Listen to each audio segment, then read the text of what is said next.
Bleach Thousand-Year Blood War, episode 20, the Kenpachi versus Gremmy fight, also Yachiru versus Stern Ritter V, Vanishing Point. I'm going to try and pronounce the name here. Guineo Lee. Does that sound about right? Did I nail that? It sounds kind of like an old knight. Yeah, something like that. So, except he looks super stupid. So we kick off in the Squad 4 barracks with Isane and Yachiru. Yachiru, as we saw in the last one, basically keeps punching this weird, creepy old dude by instinct. And we find out that he is Stern Ritter V, Vanishing Point, Guineo Lee, as I was saying. And basically, he explains that his powers are made up of 3 different versions. Version 1, he erases his form. Version 2, he can erase his existence. And then version 3, he can erase his existence from someone's mind entirely, which seems like that should really fall under version number 2. But each time he basically disappears, Yachiru is getting faster and faster at attacking him. I love that. At this point, I wanted to look this up and I just totally fucking forgot. Isane refers to Yachiru as Lieutenant Kusajishi. That's her last name. So she has so at some point she was given a last name, or was she born with that last name? That's one of the districts of the Rukongai.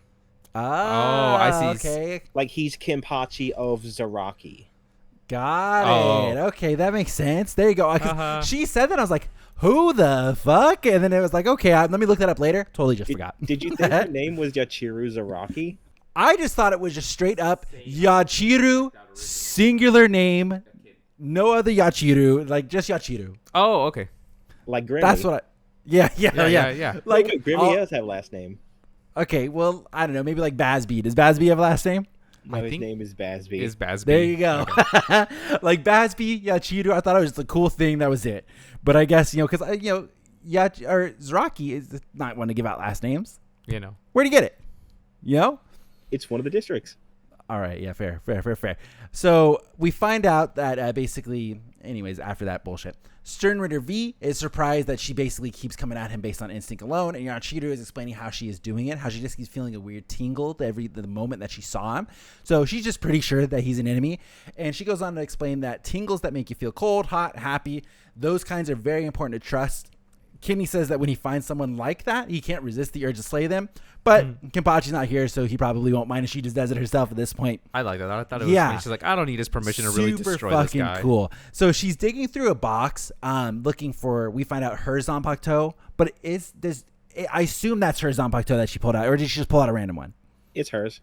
She's okay, why is it in the box? Because that's where it was. Because I don't remember seeing her carry it often, too. Like, I think in the beginning, all the way back in Soul Society arc, she had it, right? Yeah, she did. She has it, but she's so small, it drags on the ground, which is why it has wheels on it. Which I thought it was cute. Okay. It's adorable. Because I know in Thousand-Year Blood War universe, she was being sent off to steal supplies. So maybe she stored it in the box while she was going to go steal supplies, and then she came back and grabbed it out of the box. So it wouldn't be caught on shit. Yeah, because at first I was like, bit strange that she just dug her fucking Zanpakuto out of a box, but I was like, all right, maybe there's any universe reason for that somewhere. So Yachiru goes on to explain that her sword actually has a power, so she says, and it's to strike her target no matter what, and her sword is a copycat. And she says there are copycats on the front and the back of the sword, so the more you try to gauge the distance and timing, the more likely you are to misjudge and get hit. And so we find out it's called Sanpo Kenju, and that's where we see the really fucking cool little dudes that are just hanging out with her. It gave me Kid Nell vibes. Yes. Yeah. Yes. But I mean, she was always like that, right, Yachiru? Yeah. Oh yeah. Yeah. Yachiru's a great fucking character. She's just having a fucking blast at all times. Just there for a good time, doing her thing. Biting Ikako in the head. Yes. And so they fucking clobber this Guineo Lee guy. They just immediately hit him. And Isane basically gives a little bit of in-universe explanation because she's wondering, that's her Shikai, but she also notes that her sword one hasn't changed forms, and it's not like the materializing of the Zanpakuto's true form, which is said to occur like when you're training for Bankai and that kinds of stuff. She goes on to say that she did not know such a Shikai exists. So a little bit of a, what the fuck is that? Well, what is she possibly having? It's nothing about it has changed, yet she has these 2 dudes that are just helping out all of a sudden. So interesting, hint, nudge, nudge. And this is where we see that Stern Ritter V is still alive, even though Yachiru she's like, I'm pretty sure I sliced you in half. Don't know how it happened. And that's when we see Guineo Lee get a big, basically gouge in his shoulder. And we see this mysterious person sitting inside the barrier where Rose and Kensei are there, just basically knocked out. And Gremmy is telling who we believe to be Stern Ritter V, says, you fought really well for a product of my imagination. And he says, with the powers to erase yourself, you truly fought well, and that's why you just disappeared from my memory. And that's when Guineo Lee gets gets mad to attempt to try to attack Gremmy, and Gremmy says, sorry, I can no longer imagine a future for you, and he just fucking explodes. Gweno just explodes. That was metal. Yeah, Just, yeah. It splatters everywhere. Gremmy was cool, even though, so I know they adapted 9 chapters in this one episode. 9. 9 chapters? Yeah, Yep. so, and they cut out a bunch of stuff of kind of like Gremmy backstory. When I say backstory, I mean more like comments from other Sterners about Gremmy, basically mentioning why he's locked up. Like a lot of Askin stuff, which the little scene of Askin that we got, I was like, man, I love Askin even more. I know. I love him even more. So that stuff gets cut out, but the point I was saying is I still think Gremmy came out to be a fucking cool character. I still think they did a really good job with how much content they jammed in this one episode. I agree. How amazing was his entrance? Yeah. Just sitting there. Not only is he just sitting there, he's just sitting there behind a barrier where the people that she was trying to heal are. Well, my favorite part is basically where, like, Isane, your girl, by the way, credit to her, Pythes. My girl. Her scream was chilling, where she was, like, screaming at him to get away from them. And then he's just like, what are you worried about? I already killed him. And I was like, dude, that is brutal. Did he really kill him? I don't remember. Yeah, they're dead because they get brought back by the bitch, by the- Giselle, yeah, whatever yeah. her name is. So they are dead. Yeah. So we'll just skip to one of my notes here. They did cut a slight scene from the manga where after that Asane rushes over to check that they are dead and confirms that they're gone. Oh, see, Oh, there you okay, go. okay. That So would that's what was that would have missing. answered your question right there, Jose. Okay, good. So we see Yachiru still just coming in fucking handy, immediately attacking Gremmy. Just doesn't give a shit. But Gremmy catches her hand and fucking twists it. And that was grotesque, man. I was watching it with Katie in the morning. I watched this episode twice. And I watched the first time, I was like, that's nasty, dude. That is really gross. I was just telling my girlfriend, I'm like, yo, because she came down at that point. She's like, was that bones? I'm like, dude, this episode's been a little gruesome. Yeah. You know, it's kind of well, cool. it's like, it's a whole different thing when like, oh, yeah, I just imagine if your body was a cookie, but it's like, it's still like the crack is like, oh, that's nasty. That's really nasty. Give me the chills. I think it's because we all secretly just imagine the arm just being twisted and you're just like, yikes. Yeah. Did you watch this one with Katie because it has Kenpachi in it? That's exactly why I watched it with her. So I said, it's your boy. So I showed her the whole meteor scene and everything. It was a good episode. That's her favorite character, dog. You know she got to see it. We go back to Gremmy, and he says, basically, imagine what would happen if the bone in your arm was made of cookies. And he said, what you imagine next is that if my arm is made of cookies, maybe the rest of my body is. And that's when we see Yachiru basically kind of fall to the ground. And Gremmy says, the greatest power in the world is imagination. Everything I imagine becomes reality. And just then Kenpachi crashes through the fucking roof because he was looking for Yachiru and felt her spiritual pressure. It kind of felt all wobbly. And then he's like, all I find is a fucking kid acting up. And it's like, damn, Kenny. So Isane asks Kenpachi immediately, it's like, Captain Nohana, is she? And then Kenpachi's like, yeah, she's dead, And Isane falls to the ground, and Kenpachi, good guy here, is like, listen, like, I killed her. If you hate me for it, you can go ahead and kill me. Yeah. And Isane is actually relieved that this has happened, which in a nice, touching way, where she's like, thank goodness the fact you killed her means you've succeeded at Captain Nohana's title. And Kenpachi goes, yeah, I did. And this is where we get the whole Gremmy versus Kenpachi back and forth here, which was really good lines going back and forth here.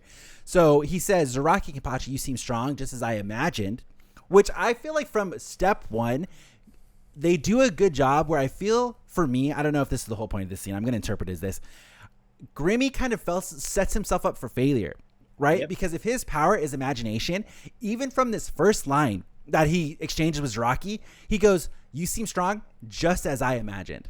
So he could be imagining Zaraki to be really strong and fucking himself over from the first time they meet. Yeah, that's. Yeah, I didn't even think about that until right now. I was like, yeah, makes sense. Like to imagine it's true, but I also like that he just cannot comprehend Kenpachi's strength yet. Yeah, I prefer that too. Because I feel like almost all of his lines, Gremmy, were him basically going like, well, imagine this, or I can no longer imagine you in the future. And then he explodes. And then he sees Zaraki. What's the first thing he says? You're strong, just like I imagine. It's like, so are you buffing him up here, man? Like, come on. Yeah, imagine him weak, buff. dog. Like, you're fucking yourself here. Also, just want to shout out, I laughed my ass off when Kenny came through the wall like the Kool-Aid man.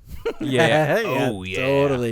Totally. So Gremmy raises up all of the ground in like a giant cube, and we see the beds of Rose and Kensei just get yeeted off of the fucking side. Yup. And Asane jumps down to save both of them, grab them, and then fucking off somewhere else. I thought that was still pretty cool for her. Very cool. Very cool. Asane has been great this whole way through. Very like direct to the point. She got her eye on the prize where she needs to stay alive. She needs to heal people. She's been very good. She knows what's up. Yeah, Hell very. yeah. So Gremmy tells Kenpachi that he set a grand stage for him. After all, he is Zaraki Kenpachi, and this is where we get his introduction as Stern Rider V, the Visionary, and he turns fantasy into reality. And Gremmy says that he believes he is the strongest of all the Stern Riders, so Kenpachi is lucky to fight him. Zaraki attacks, but Gremmy just imagines that his body was far stronger than steel, so Kenpachi's not able to get through. But after he explains that to Kenpachi, because that's what we do in an anime, he's like, well, fuck, you should have just told me I was cutting steel, and cuts right through. Just like instantly. I'm like, damn. Kenpachi is a cool fucking guy, dude.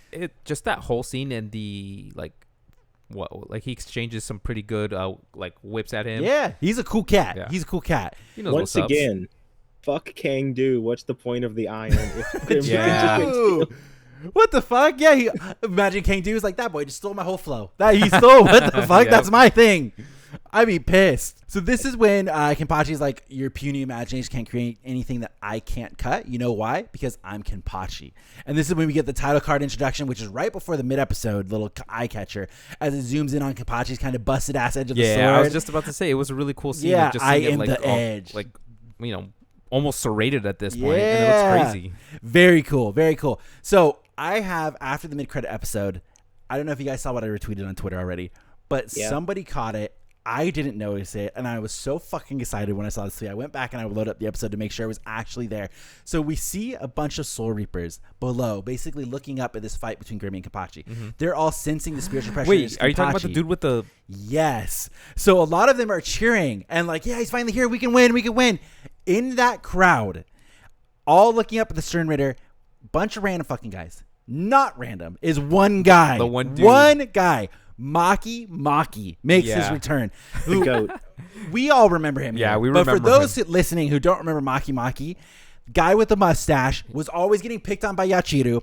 He is the guy from the original Soul Society Rescue arc. He drunkenly meets Orihime and Uryu. He's the one who figures out that they're lying about being in Squad 12 because they're wearing the wrong uniforms. Mm-hmm. He eventually, I think he gets beat up by a bunch of people from Mayuri's squad.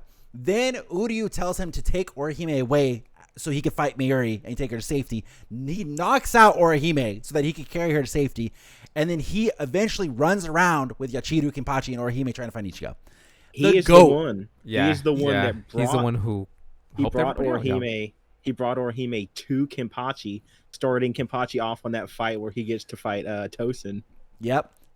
He is the GOAT. And then he has one of the best scenes when he meets with Ichigo finally. They finally run into him like after the fight with Byakuya and everything. And Ichigo's like, who are you? And he's like, just forget I'm here. I do remember that. He's just like the fucking best. He just does not want to be evolved anymore. He doesn't want anything to do with this. And he's just like, well, fuck. And he's there. He's there in the anime. I forgot how much he was there. Yeah. The first arc, he was in everywhere. He was all over. Then he disappeared for the whole rest of it. It was a stash. It's the stash, you know. Yeah, he is awesome, dude. So when I saw that tweet, I went back. I was like, fucking, oh my God. I love Maki.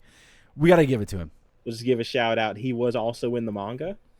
In this scene. Oh, really? Okay. He was in this scene, and he got a little shout out on like a little page illustration Kubo drew. Oh, okay. I like that. Let's go. Really sick.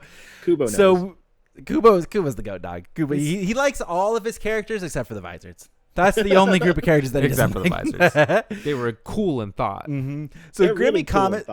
Well, Visors are awesome looking. I just think like Kubo probably drew them and was like, I don't really want to use them anymore. He's like, well, I screwed myself on this one. Now these guys are captains. These guys are captains. It's like, I drew some really cool guys. Don't really like them anymore, though. Ignore the cool mask. They don't exist anymore. Exactly. We cut back to Grimmy, though, and Grimmy is basically saying how they think they can win the war now that you're here, and Grimmy rises and his big slashes all of a sudden healed back up, and Grimmy explains that all he did was just simply imagine that his sword wound had already healed. And he continues saying that people cannot understand his power until they lose. So come at me, Zaraki Kenpachi. I won't even use a single finger. And he says, I will kill you using only what's inside of my head, which is a little hint, nudge, to what we find out later. So lava begins to flow at Kenpachi, and he just fucking cuts it. No biggie. It's just lava. Just cut it right in two. And that lava begins to kind of fling itself at Yachiru. And that's where he basically says, he tells Yachiru to move. And that's when Gremmy is like, well, don't be too fucking hard on her because every bone in her body is a cookie. And we find out Kenpachi has no fucking idea what a cookie is. Yeah, I was like, what? Yeah. My boy hasn't had a cookie? No idea what a cookie is. And Gremmy's like, well, how about a Rakugan? And he's like, oh, yeah, totally. Okay. I know what that is. It's like, which I don't know what that is, but now I feel like the shoe's on the other foot. Pythes, I got you. I got the translation. It's a Japanese tea cake. Oh, okay. All right, there we go. Yeah, because I was like, oh, dumbass is no cookies. Like, what a Rakugan? He's like, I'm a dumbass. Damn it, flip the script. It's one of the best scenes of the best panels in the manga is Kenpachi just going, what the fuck is a cookie? That's beautiful. I'm surprised they left that in with the amount of humor that they've been cutting out. I'm surprised they made the cut. That's a good So line. good. Mm-hmm. So Kenpachi jumps into the air to attack, but this time he's trapped in all of a sudden a cube of water. And Gremmy says that the air he jumped into is just already water. And Kenpachi looks down as a crevice begins to open and swallows up Yachiru, following with Kenpachi being dropped in the crevice as it slams shut. Kenpachi just jumps through the fucking earth, just busts through it, now carrying Yachiru and attacks Gremmy. He says that it seems like Yachiru's bones are back to normal. Were you so desperate to beat me that you couldn't use your mind on Yachiru? And we zoom to Askin, where this is what I was saying earlier. The brief scenes we've gotten of Askin, I just fucking love. I just entirely, Askin comes on the screen, I'm like, we're about to hear some of the most sarcastic bullshit I've ever heard in my life. He's just a fun dude. I love him. So he's watching the fight, laying on a building somewhere, got binocs, whole thing. And he says that the world speaks badly on someone who cannot do anything more than imagine. But when you see someone who could do anything with just their imagination, it makes you realize just how peaceful it was when they couldn't do anything. I was like, okay, all right. Speaking some truth there, sir. Yeah. Well, where he's kind of like, of course we make fun of these people that always imagine, but it's like, that's because we wouldn't want them to be able to do whatever they want. It's like, fuck that. Like Gremmy, which we've talked about before, is one of our clips that we posted up on TikTok as well, where Gremmy is supposed to have been imprisoned. And he was supposed to have been released for this fight. And a lot of the dialogue, what I was referring to earlier with Askin, is then basically going over like, I don't know why Yuha would release that fucking guy, and then just cut all that out. There's no notes, no information, no nod, no nothing to Gremmy being locked up. Oh, that kind of sucks. I mean, Yeah. but I get it. I mean, also Pepe is in that conversation, and fuck Pepe. Which one's that dude? He's the big fat guy with the staff. Oh, Kinda okay, yeah. Fat Cupid looking Like, one. yeah, he had like little wings in the like a staff, right? Yeah. They also cut like a little bit where they both just decide to fuck off because they're like, yeah, I don't want to be caught in this fight. Nice. Yeah, I know. I saw a couple of you posting like panels, and a lot of it was like when the meteor starts coming, and then like, this is why we shouldn't have let him out. This is why we should. Yup. I was like, yeah, love We'll it. get to that. We'll get to that part. I got notes on that. Okay. So Kenny tells Yachiru that he can still sense Isane's spiritual pressure, so to go down there and get her arm fixed, and she immediately goes, yep, and fucks off. So Kenpachi asks Gremmy, what do you want with me? You want to fight, right? Aren't you the strongest, Quincy? If you're the strongest, don't you want to crush the strongest? Kenpachi runs into attack again as Gremmy just controls the earth like a fucking earthbender and begins slamming giant things into Kenpachi. And Gremmy begins to wonder what it is exactly he's feeling in this fight. He says he is the strongest. He's never felt the desire to crush someone. So then why do I want to crush this guy so badly? And this is where we get the scene, classic BBS move, by the way, where Gremmy summons just a fleet of fucking guns and fires them at Kenpachi. Kenpachi slams up a piece of the fucking ground with his foot and blocks all of the bullets. Gremmy fires. He's an earthbender too. Yeah. Gremmy fires fucking rockets at him. They just explode on Kenpachi onto the rock. And then Gremmy launches one more. Kenpachi slices it in two. And that forces Gremmy to raise his hands, kind of block the debris. And Kenpachi's just standing there like, made you use your hands. Like, there you go. And joke's on you. He says, looks like this thing is finally going to have some fun as he is raising his own Zanpakuto toe. And Gremmy walks forward as Kenpachi jumps to the air. Again, Kenpachi's a big jump air attacker. And Gremmy wonders why does he feel so good right now. Gremmy puts kind of like a steel barrier around him, kind of like Avatar again, where he's fighting against the Fire King at the very end. And Kenpachi just attacks right through it, just breaks through it and slashes Gremmy's shoulder again. But now his sword is stuck inside of Gremmy as Gremmy summons a giant concrete hand to crush Kenpachi. Kenpachi just busts out. Earth attacks don't work on Kenpachi. Just don't even waste your time. Come on, man. So he slashes Gremmy again, and this time Gremmy is now freaking out, realizing that he noticed he'd been cut too late, and in that momentary lapse, he's going to be hit by Kenpachi's next blow. So Gremmy starts to wonder why he can't stop his blade. Am I really going to lose this guy? This can't be happening. Kenpachi goes, what? Did you imagine yourself losing? And Gremmy, in that moment, he kind of snaps together, and he's like, you're right. And he heals himself up. Thanks, Kenpachi. And he's like, I was able to completely wipe away the thoughts of death thanks to your words. Gremmy summons a second version of himself and says, allow me to thank you by showing you my greatest power. And this is where we get the best scene in the fucking anime coming up.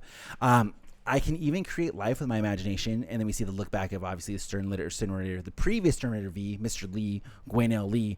And he says, neither of us can be cut. Neither of us will die. My power, or the power of my imagination, doubles. Kenpachi looks up as the giant meteor begins to descend on the Sarate, which I want to give special notes when the meteor is like breaking the bubble of the Sarate. I was like, damn, that is fucking cool. Really cool. I love seeing stuff like that. Yeah. It's just beautiful. Like it really is when that meteor is slowly descending like that. So Gremmy says you're going to disappear along with the rest of the Sarate, and only he himself, literally Gremmy, is dropping meteors like, fuck everybody else. Only I'm going to survive this meteor.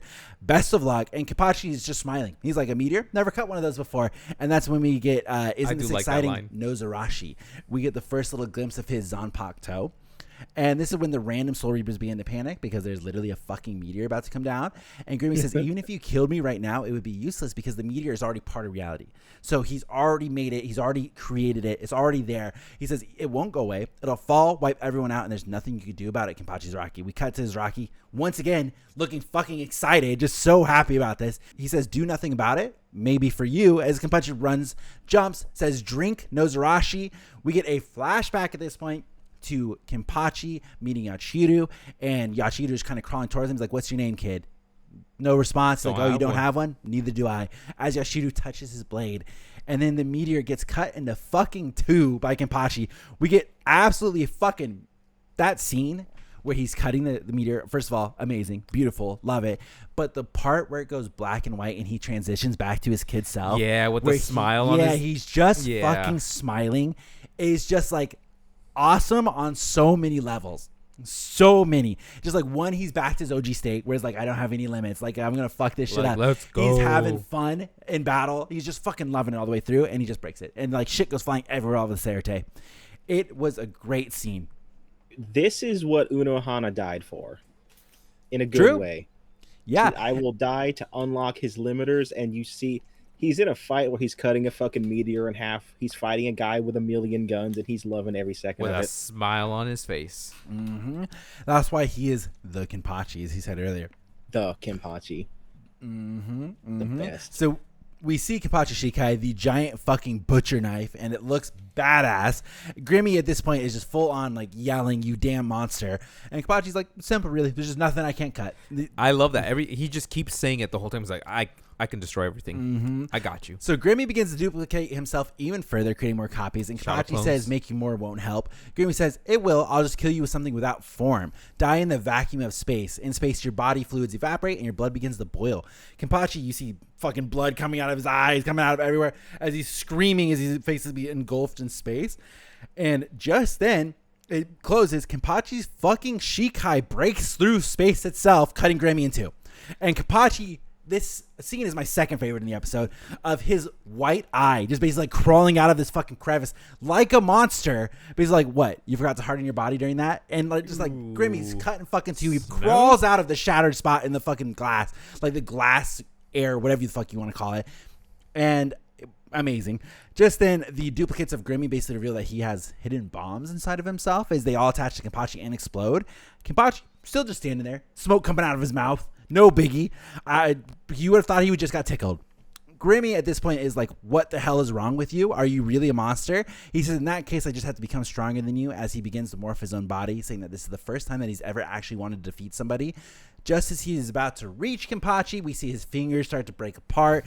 His whole body starts kind of going to shit. And Kenpachi says, you turned me into a monster inside your own head. That same monster is what just killed you, you stupid fool. And that's when we get the ending song here. But there's actually quite a long after credit scene that happens up after this, which continues the Gremmy versus Kenpachi situation. So if you did not watch it, you missed out big time. Gremmy is basically on the ground. Kenpachi lands right in front of him, and he is wondering if he was killed by his own imagination, and he kind of affirms himself. He says, that's not it.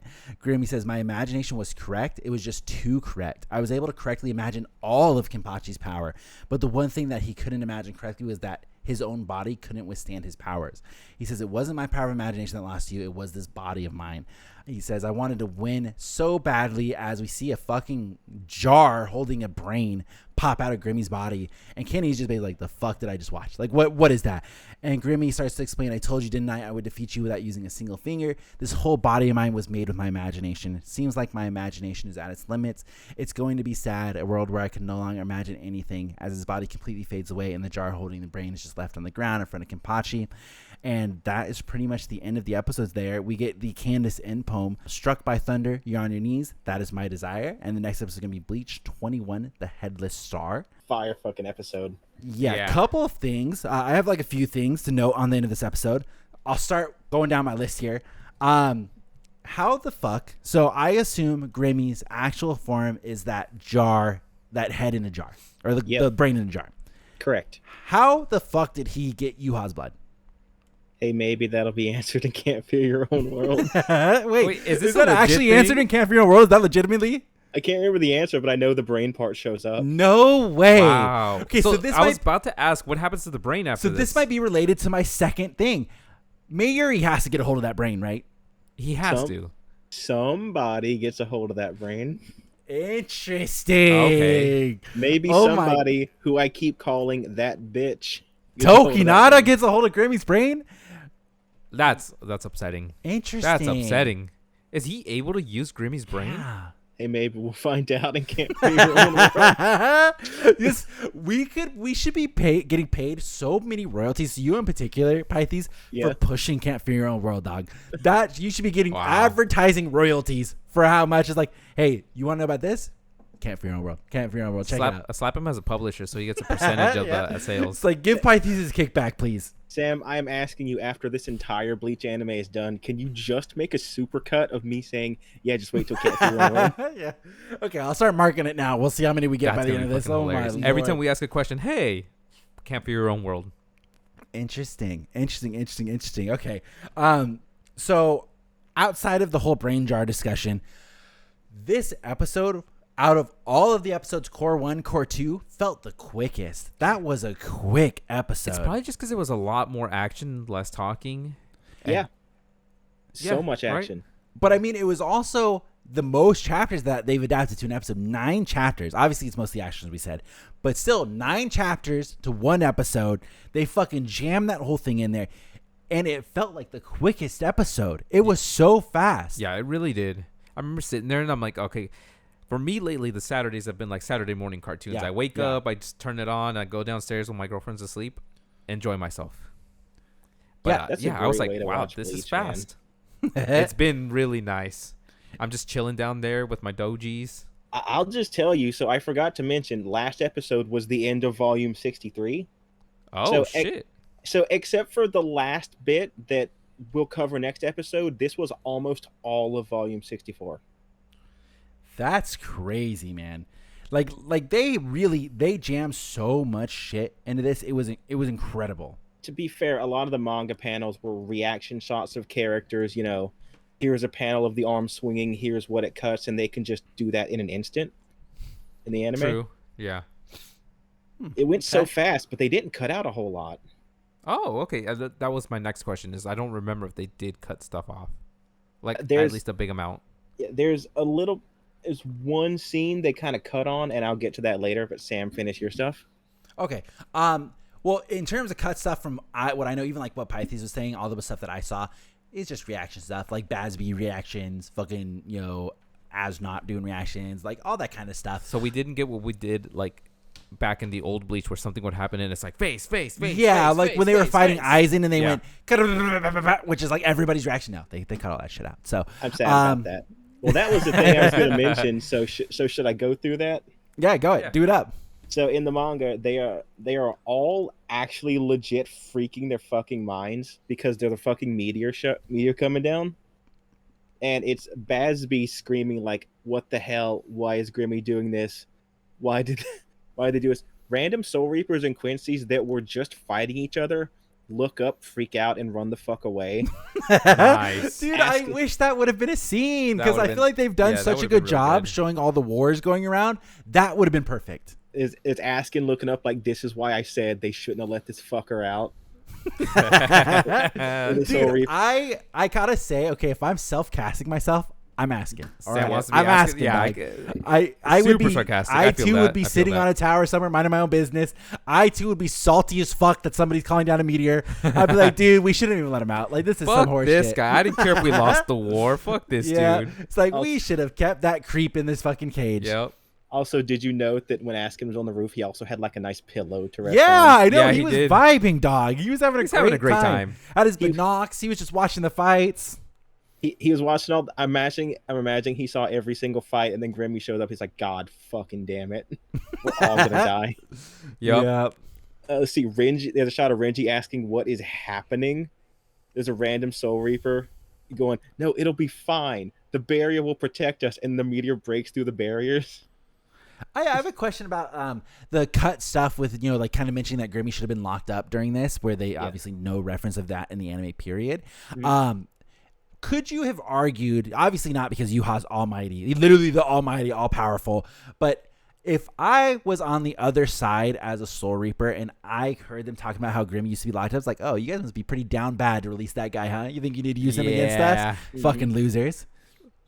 Fucking relying on a brain. Yeah, well, it's like he was so scary that you guys kept him locked up, but it's like then you guys let him loose on us. Like, oh, you guys must be pretty desperate, huh?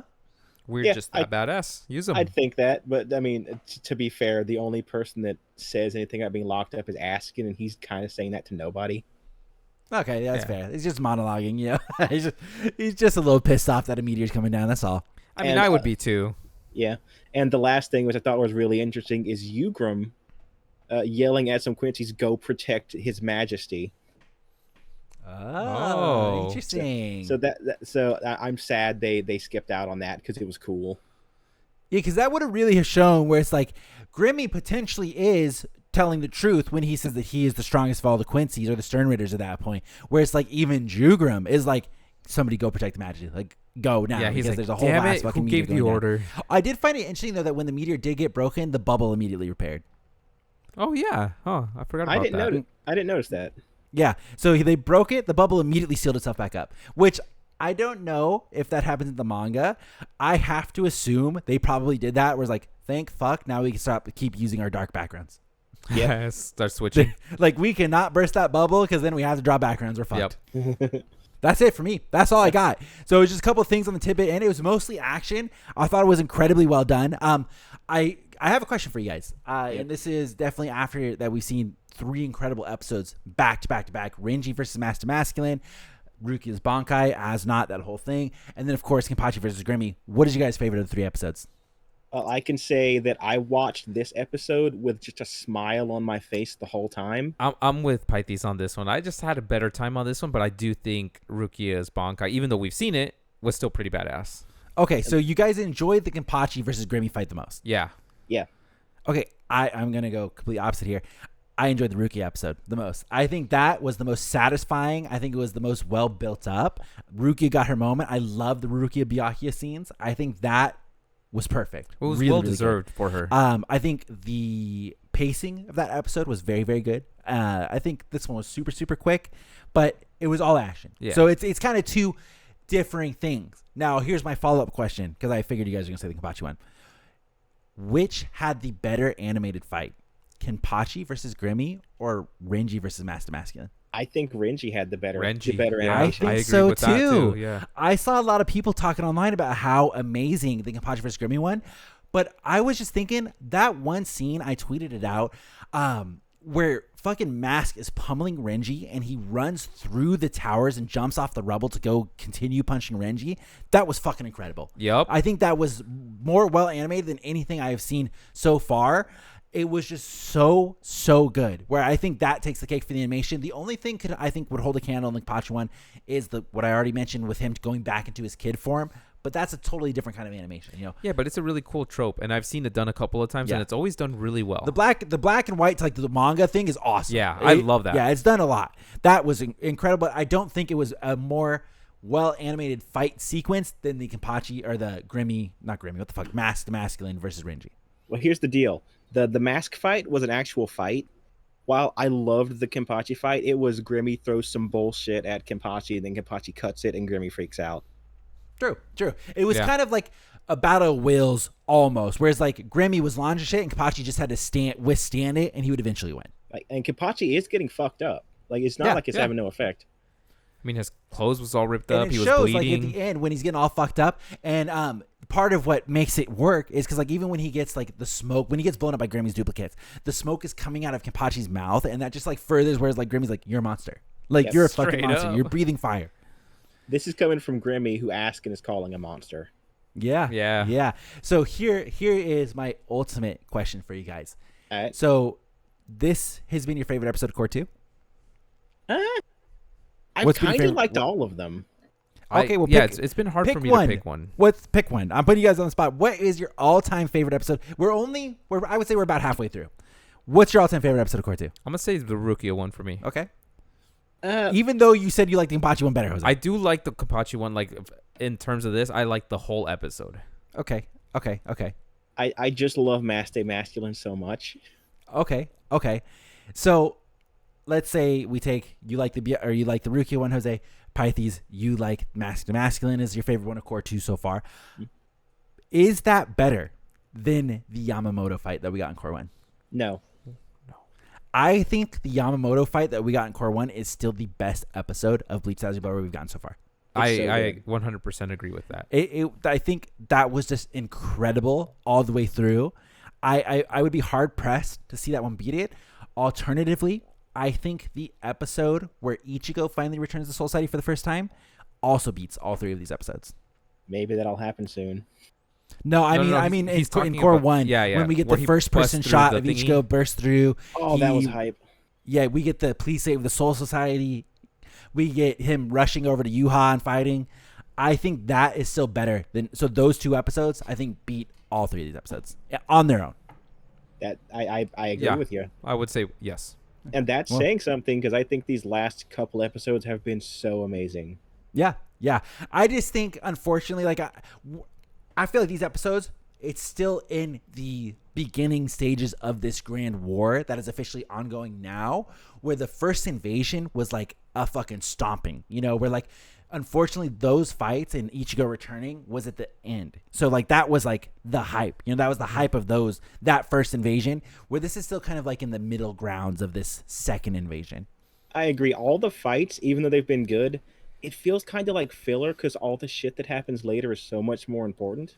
Yeah, the stakes are relatively still low, and I feel like we kind of have the anime mindset still going into these ones, where it's like, oh, Kenpachi's returning for the first time. Of course he's not going to lose. Oh, Rukia is coming back for the first time. Of course she's not going to lose.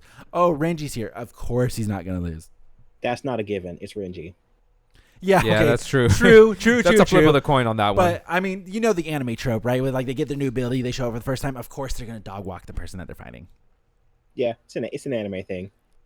Yeah. So I think that is potentially part of it, where it's like we know that they're gonna win. That's why I think until it gets to later and the reveal of like the elite guard and stuff like that, then the stakes will be there. Then it'll be crazy. Ooh, the elite guard's gonna be fucking insane. Yeah, I can't wait to see that fucking hand fight. Yes, I know, I'm with you on that. It's gonna be fire. It's gonna be really fire. So I have a question, and I want you to spoil it, Pythes. Okay. What comes next? So obviously we get Candace, right? Yeah. Candace goes to fight Kenpachi. No, she goes to kill Kenpachi. Okay, she goes to kill Kenpachi. Then Ichigo shows up. Yep. Okay, and then where do we go past Ichigo showing up? What happens next? Let's see. So I did skip ahead a little bit in the manga. Okay. I've been trying to avoid it because I want to be fresh on this. Okay.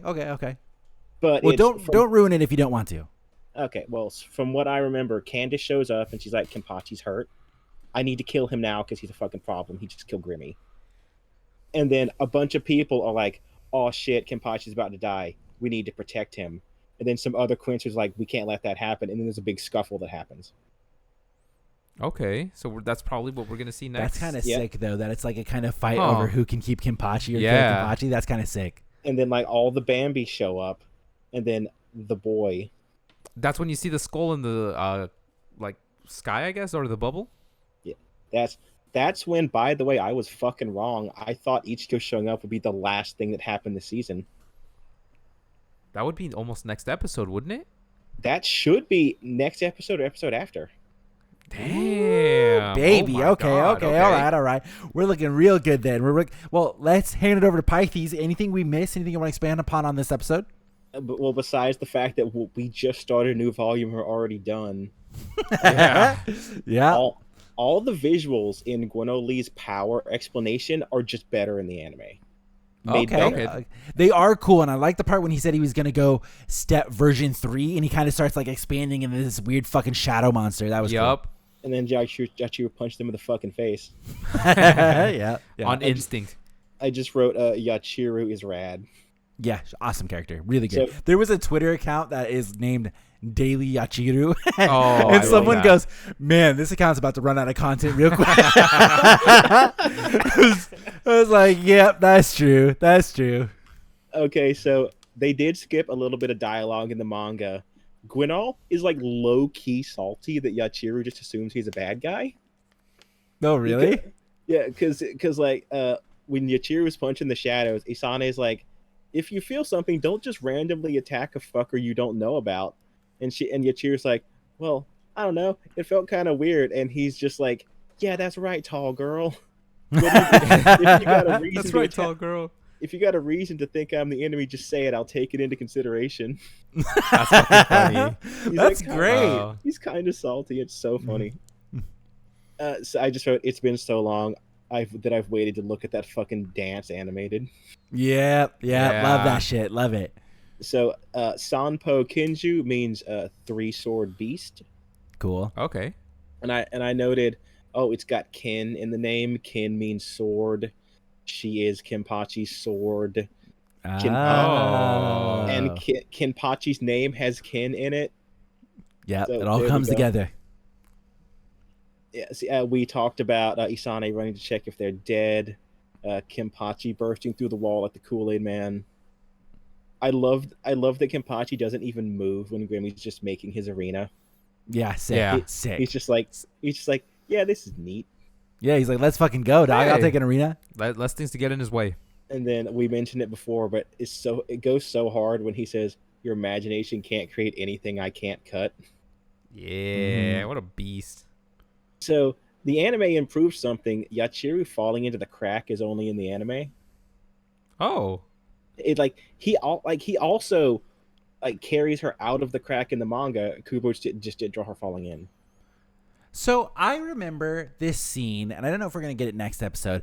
I remember scene of Kenpachi, I think it's after the fight's over, and he basically starts yelling at people to find Yachiru. Yep. Is that coming up? Did we miss that? Is it going to be next episode? That's coming up. Oh, But okay. so what prompts that? Because he sent her to go get healed. Does he all of a sudden just not sense her reiatsu anymore? He can't sense her spirit energy, and he's like, "Where the fuck is she?" Got it. Okay. Got it. See, the one thing he cares about. Yep. Well, she's technically still with him, but True. it's not the Yeah. same. Does he know that at any point?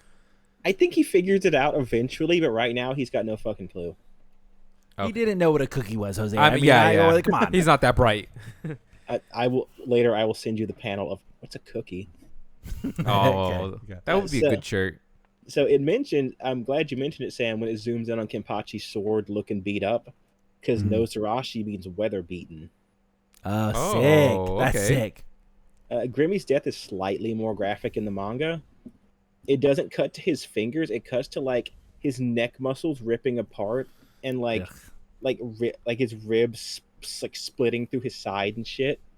I think the anime did it. Anime did it better though, but it's still cool. I like that he was creating himself into like basically kind of like a Dr. Jekyll, Mr. Hyde kind of monster. I thought that was really cool. Oh man, Kubo did it again. I just remember that's how he killed that Fulbring guy. No, yeah. Oh, you're right. It's just Byakuya had to fight the eye guy again. Shunsui had to fight the gun guy again. Listen, Kubo comes up with these matches like that was so good. I'm gonna do it again. Hey, True. no one will notice. No one's gonna notice. Come Mhm. on. And then the last thing was I wrote next episode is going to be shocking, and Jose is going to be hype as fuck. Hey, let's go. Lovely, Pythie. So glad we had to jot that one in there. The classic Yeah. little pun. There we go. That's what I'm here for.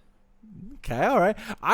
Next episode will be fucking sick. If it's gonna be like a attack and defense of Kenpachi, that's gonna be cool. That'd be really cool. Man. Keep That's- away.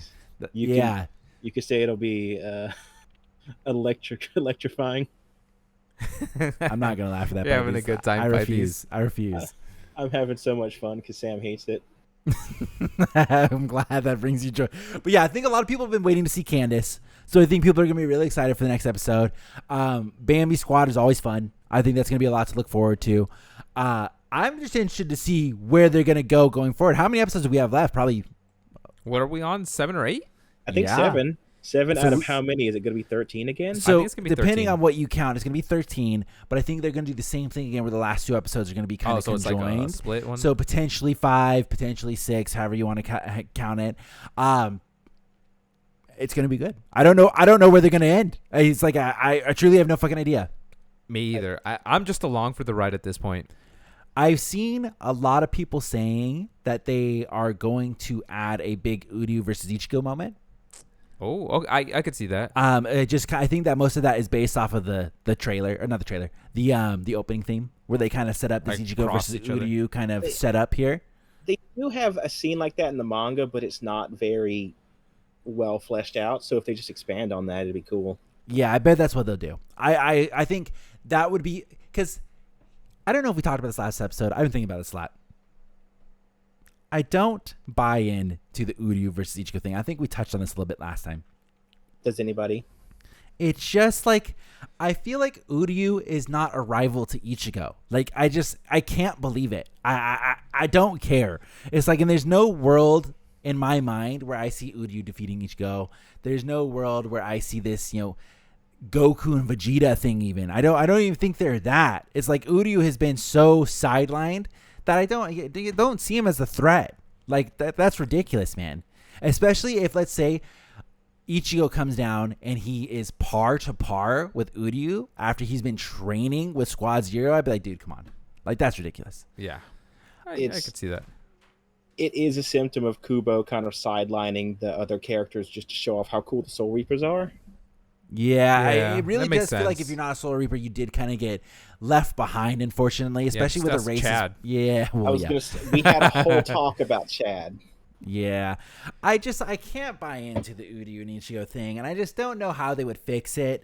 So maybe that'll be a good question for the people listening or watching this. How would you go about fixing the Uryu versus? Because I don't think there's anybody that's buying this. I don't even know if you're watching this for the first time in the world, you're buying into this fucking versus match that's about to happen, because it's just, Uryu is a good guy. It's shown time and time again that he's a good guy. It's shown time and time again that he supports the Soul Reapers. I can't buy it. He went to Soul Society to rescue Rukia, a Soul Reaper.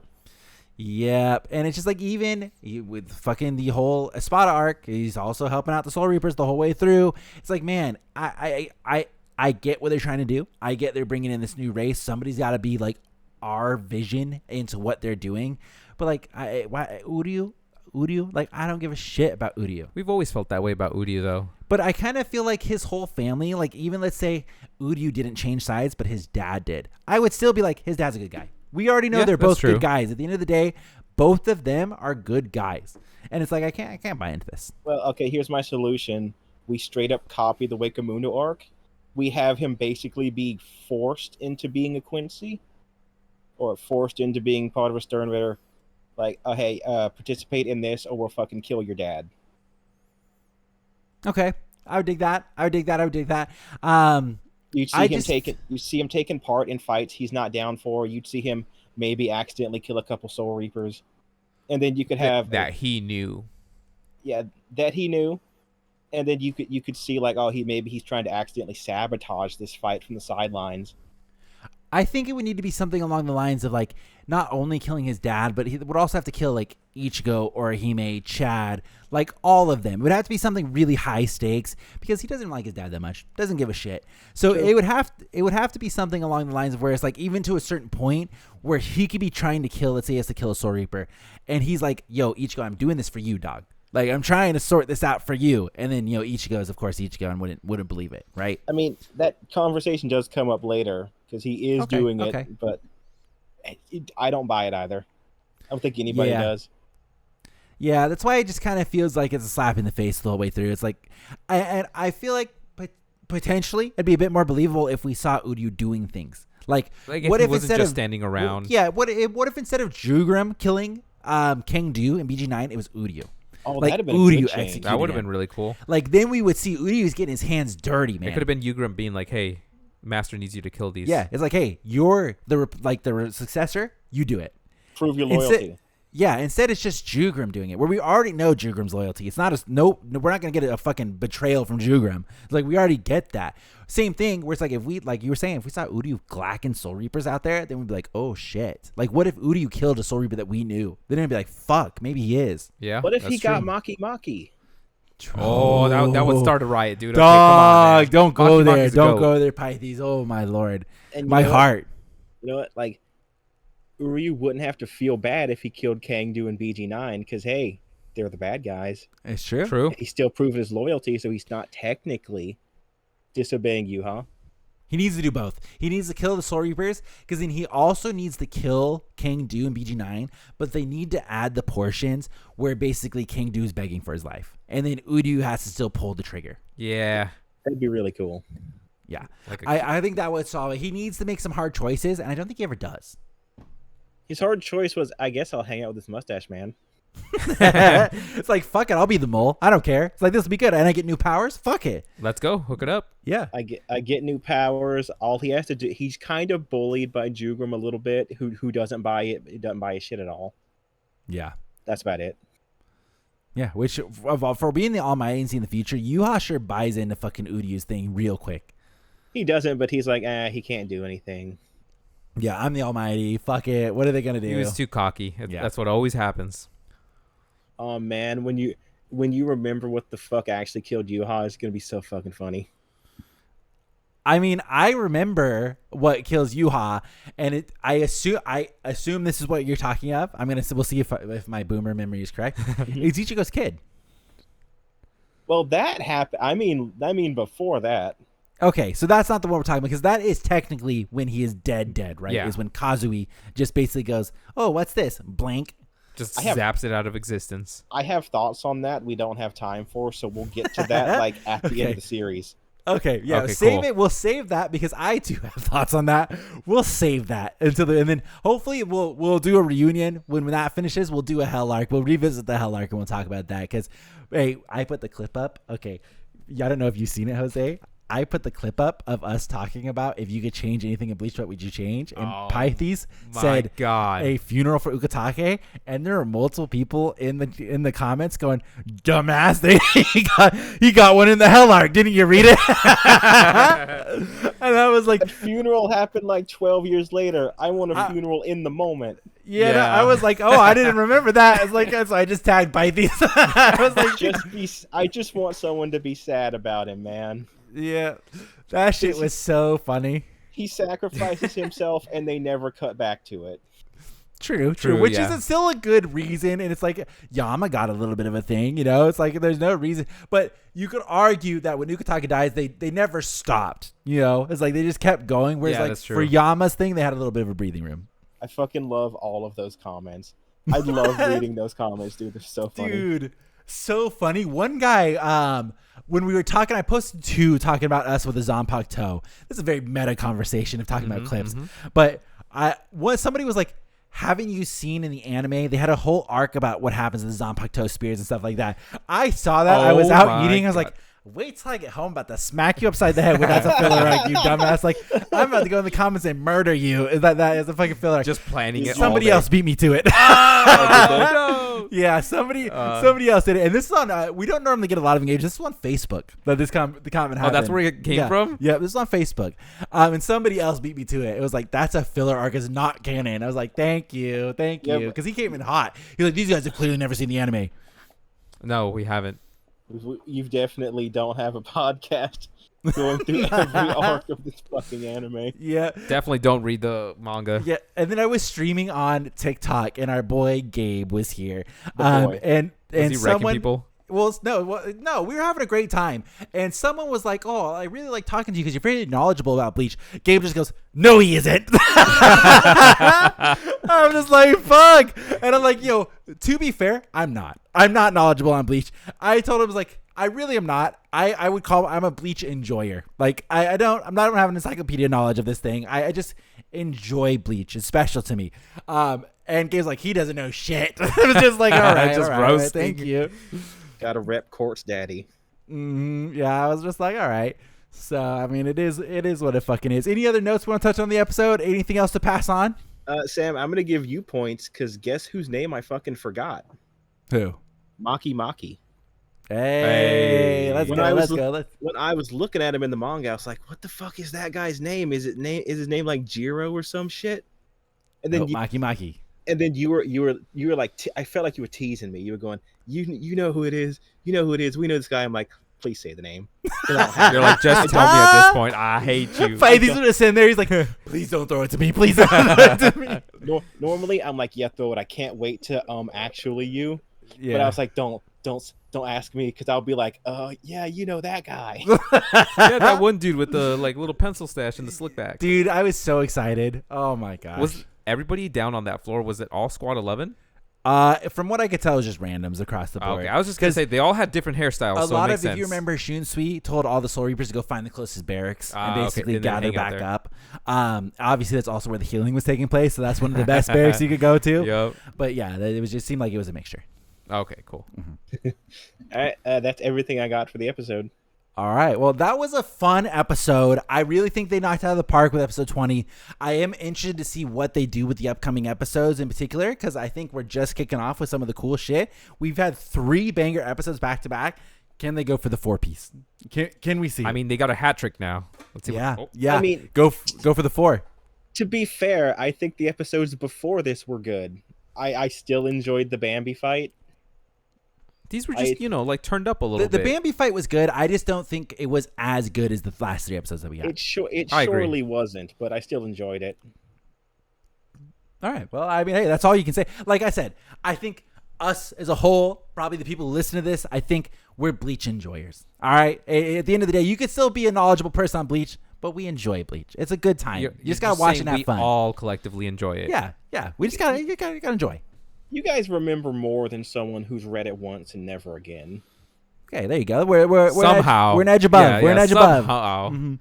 Fuck them. Yeah. Oh, last thing. So I don't think we talked about it last time, but there are rumors going around that we will be getting Burn the Witch after this core ends. Yeah, I saw that Nice. after core 2. Burn the Witch. I have not seen any official announcement, any sort of official leak of this happening. This did come from another YouTuber. I believe his name is James Hansen. I don't know how you pronounce it.